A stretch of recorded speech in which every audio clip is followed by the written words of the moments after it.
Hello friends, welcome to my channel. ఈరోజు మనము నేను టైలరింగ్ నేర్చుకోవడానికి ఒక ఇన్స్పిరేషనల్ స్టోరీ ఉందన్నమాట. దాని గురించి చెప్తాను వినండి. ఏంటి అంటే నేను కరీంనగర్ వెళ్ళిన కొత్తలో మా పాపని స్కూల్‌కు పంపియడానికి స్కూల్ దగ్గరికి వెళ్ళిన. అయితే అక్కడ ఒక పేరెంట్ అనమాట.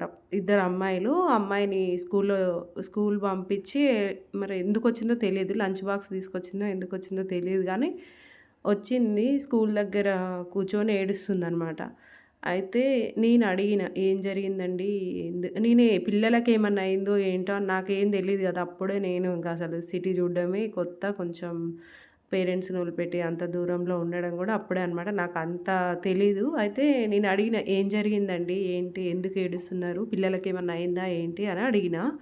అడిగితే అసలు అప్పుడైతే ఆమె ఏం చెప్పలేదనమాట. అట్లా కొంచెం ఏం చెప్పలేదు. "ఏం లేదులెండి" అని ఎళ్ళిపోయింది. అట్లా కొంచెం ఫ్రెండ్స్ అయినామనమాట. ఒక 10 డేస్ తర్వాత ఆమె స్టోరీ జెప్పింది నాకు. ఏం జరిగిందంటే ఒక అబ్బాయి ఇష్టపడి పెళ్లి చేసుకుండు. వాళ్ళ పేరెంట్సే పెళ్లి చేసిర్రంట. ఇగ తర్వాత ఎవరిది వాళ్ళని వదిలిపెట్టిర్రు. ఆ అమ్మాయికేమో ఎవ్వరు లేరు. వాళ్ళమ్మ ఉంటే మరి వాళ్ళమ్మ ఉందో లేదో నాకు కరెక్ట్‌గా ఐడియా లేదు గానీ అయితే చెప్పింది. ఇట్లా జరిగింది ఇట్లా అని చెప్పింది. చెప్పి వాళ్ళ హస్బెండ్ ఏం చేశిండంటే పెళ్లి చేసుకున్న తర్వాత ఇద్దరు పిల్లలు అమ్మాయిలు ఆ అమ్మాయికి. ఇద్దరు పిల్లలయిన తర్వాత ఆమెని వదిలేసి ఎళ్ళిపోయిండనమాట. ఆయన వేరే ఆమెతో ఎళ్ళిపోయిండంట. ఎళ్ళిపోతే ఈమొక్కతే ఉంది. ఇంకా పిల్లల్ని ఎట్లా ఏం జేయాలి? ఎట్లా చదివిపించాలి? అనే ఆలోచనలో ఇగ ఉంటాయి గదండీ టెన్షన్స్, బాధ. చిన్న పిల్లలు ఎట్లా పెంచుకోవాలి? ఏందనే భయం ఉంటది గదా! ఆ భయంతోటే అనుకుంటా ఆ అమ్మాయి చాలా అంటే చాలా ఇప్పుడు ఇంకా సేపు అన్నట్టు అంత ఘోరంగుందనమాట. నాకైతే భయమేసింది చూషినప్పుడు. అయితే అడిగితే అట్లా కొంచెం ఫ్రెండ్స్ అయినాం మేము. ఇగ ఆమె గురించి చాలా జెప్పిందనమాట. ఇట్లా జరిగింది, ఇలా అనమాట. ఇప్పుడు మాకసలు ఫుడ్‌కు ఇబ్బందయితుంది. అన్నిటికి ఇబ్బందయితుంది. ఏం జేయాలో ఏందో అనేది అర్థమైతలేదు అని చెప్తే కొంచెం నాకైతే మస్తు బాధనిపిచ్చింది గానీ, నేను అంత తెలివిగా అయితే ఏం లేనండి. ఏం జెప్పాలి ఏందనేది గూడా నాకైతే అర్థం గాలేదు. నేను గూడా చాలా చిన్న గాబట్టి అదెప్పుడో ఒక 14 ఇయర్స్ బ్యాక్ అనమాట. నాకు గూడా అసలేం జెప్పాలో అర్థం గాలేదు.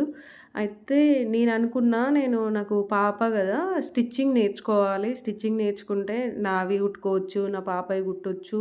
నెక్స్ట్ ఇట్లనే బయట కుడితే కొంచెం డబ్బులు గూడా ఒస్తాయి గదా! దేనికో ఒకదానికి యూజ్ అయితాయి అన్నట్టు ఆలోచించిన. నేను అనుకునేదాన్ని అంతే జస్ట్ అనుకునేదాన్ని గానీ నేను నేర్చుకోలేదు అప్పటికి. ఇంక నేను స్టార్ట్ గూడా జేయలే టైలరింగ్ కోసం. అనుకున్న జస్ట్ మైండ్‌లో గానీ పాప స్కూల్‌కెళ్తుంది, ఖాళీగా ఉంటున్నా గదా! అనుకున్నా నేర్చుకుందాం అనుకున్నా గానీ, ఇంకా మా బాబు కడుపులో ఉండు ఇంక అది నాకు సెట్ గాలేదు. అయితే అదే విషయము నేను ఆమెకు జెప్పిననమాట. మీరింత కష్టపడుతుర్రు గదా! దీని గురించి, దాని గురించి అంటే అన్నిటికి ఇబ్బంది పడుతుర్రు గదా! ఇంట్లో ఉండి స్టిచ్చింగ్ జేయండి అనంటే ఆమె ఏం జెప్పిందంటే, "అసలు నాకు స్టిచ్చింగ్ రాదు. నాకు దాని గురించి తెలీదు" అని చెప్పింది.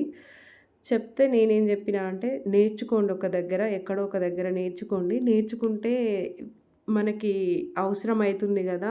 మీరు రోజు ఒక్కటో, రెండో బ్లౌజులు కుట్టుకున్నా గూడా మీ ఫ్యామిలీ కొంచెం ముందుకెళ్తది గదా! ఇంత ఇబ్బందుండదు తినడానికి, దానికి, దీనికి అన్నిటికి" అని నేను జెప్పిన.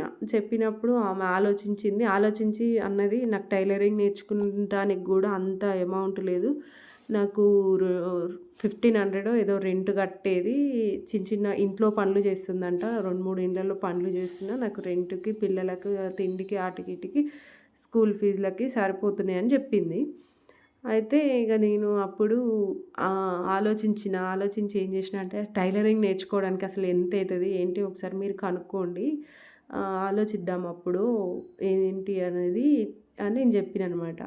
చెప్తే ఆమె ఆలోచించి నాకు ఒక 2, 3 డేస్ తర్వాత చెప్పింది. టైలరింగ్ నేర్చుకుంటే 3000 ఒక దగ్గర జెప్పిర్రు, 5000 జెప్పిర్రు, 7000 జెప్పిండ్రు. ఇట్లా 3 అబోవే ఉందనమాట. తక్కువ లేదు. మనము ఏం నేర్చుకుంటా అంటే దాని గురించి ఇంత అని చెప్పింది. అప్పుడు నేననుకున్నా, మీ దగ్గరైతే అంత అమౌంట్ లేదు గదా! మీరు నేర్చుకోవడానికైతే ట్రై చేయండి. ఎంతో కొంత నేనైతే హెల్ప్ చేస్తా అని జెప్పిన. చెప్పినప్పుడు ఏం చేసింది, ఓకే అనేసి ఇంకా ఆమె ఆలోచించి ఇంకొక 2 ఇళ్ళలో ఎక్కువ పని చేయడం చూసుకుందనమాట.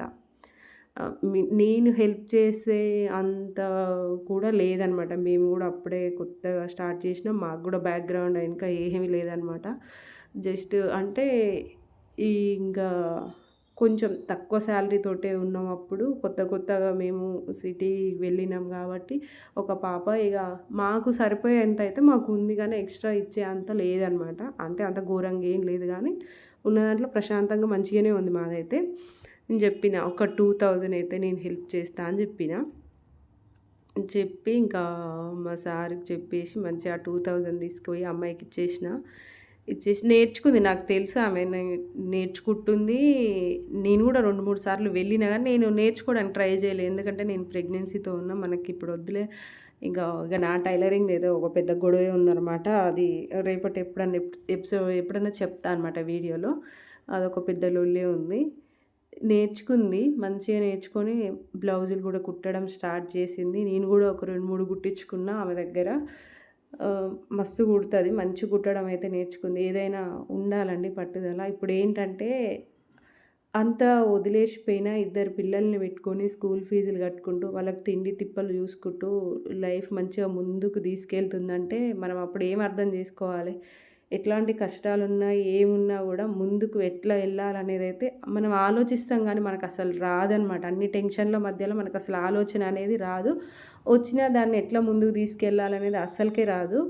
అందుకనే ఎవరైనా ఇట్లా చెప్పేవాళ్ళైనా ఉండాలి. నేనైతే ఎందుకు చెప్పినో నాకు తెలీదు గానీ నేనైతే మంచిగా హ్యాపీగా ఫీల్ అయినా.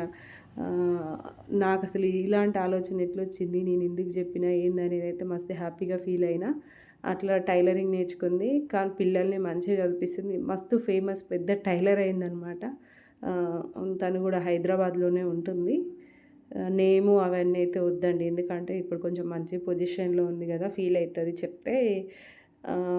పిల్లలు గూడా మంచిగా స్టడీస్ అయిపోవచ్చినాయి. వాళ్ళు గూడా ఇంగ ఆమెకి హెల్ప్ జేస్తారు. ఇప్పుడైతే టెన్షన్ లేదు.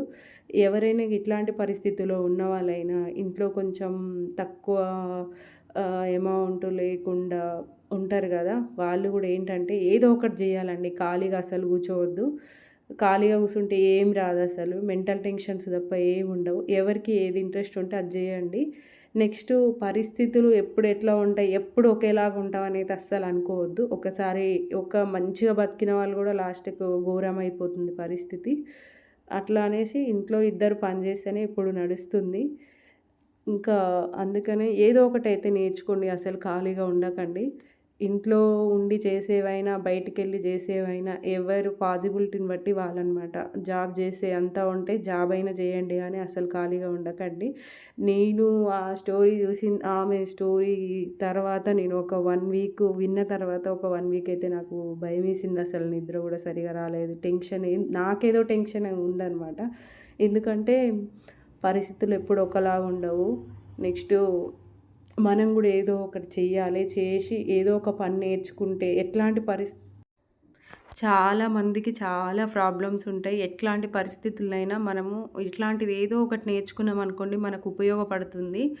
అసలు నేనైతే యూట్యూబ్ పెట్టిన దగ్గర నుంచి చాలా సార్లు చెప్పాలి అనుకున్నా గానీ నాకెందుకో చెప్పబుద్ధి కాలేదు. కానీ ఇప్పుడైతే చెప్పాలనుకున్నా ఈరోజు చెప్పాలనుకున్నా ఖచ్చితంగా అందుకే చెప్పినా. ఎవ్వరైనా ఎట్లాంటి పరిస్థితులనైనా ముందుకెళ్ళాలి. ఆ అమ్మాయి ఏమనుకుంది, నా లైఫ్ అయిపోయింది, ఇక్కడికే ఆగిపోయిందని అనుకుంది. ఇంకా వేరే ఆలోచనలు చాలా చేసింది.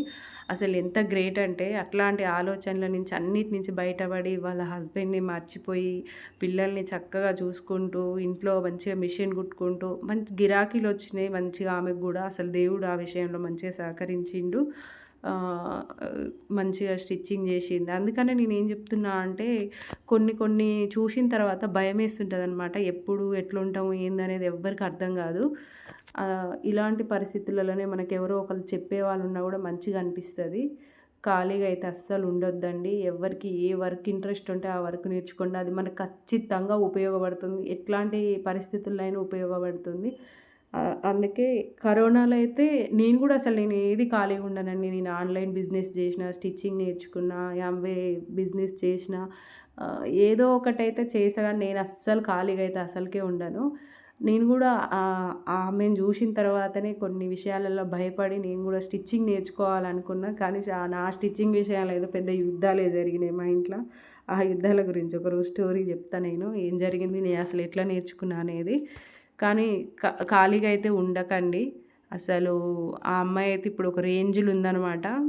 ఆమెకి 28, 29 సంవత్సరాలుంటాయి. ఆ వయసులోనే ఆ అమ్మాయి అన్నీ కోల్పోయి ఒక్క ఏమంటారు విగత జీవి అంటారు చూసినావా? అట్లా పడి ఉన్న అమ్మాయి ఇప్పుడు మంచిగా కోలుకొని అన్ని విషయాలల్లో ముందుకెళ్ళి పిల్లల్ని మంచిగా చదివిపించుకొని ఒక రేంజ్‌లో ఉంది. అందుకే మనము ఎప్పుడూ ఒకళ్ళ మీద ఆధారపడొద్దు. చిన్నదో, పెద్దదో ఎవరేమనుకుంటారు, ఏందో అని అసలు ఏది ఆలోచించొద్దు. మనం వచ్చిన పని చేసుకోవాలి. ఓకే ఫ్రెండ్స్, నా వీడియో నచ్చితే లైక్ చేయండి, షేర్ చేయండి, కామెంట్ చేయండి. ప్లీజ్ సబ్స్క్రైబ్ చేసుకోండి. బాయ్.